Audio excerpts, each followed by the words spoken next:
function is mid function, and for this you have to double your concentration, because you need to understand something. Like suppose the same example, celebrities, dummy pan number. I just wanted mid these numbers, like mid 4 numbers for all pan numbers. If you know the pan structure, there will be a 4 digits. As per my knowledge, I might be incorrect, but I have followed all the trends.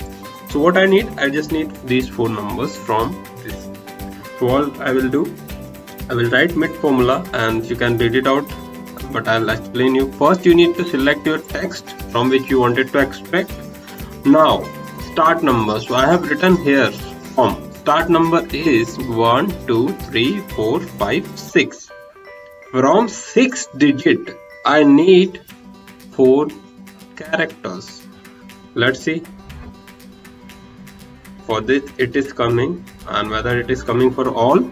Yes, what we have written, we need the text is this, and from 6 digit, that is you can count a 1 2 3 4 6, and I need 4 digit because I know there will be 4 numbers only for this particular column. So you can extract any mid value if you wanted to extract depending upon your data.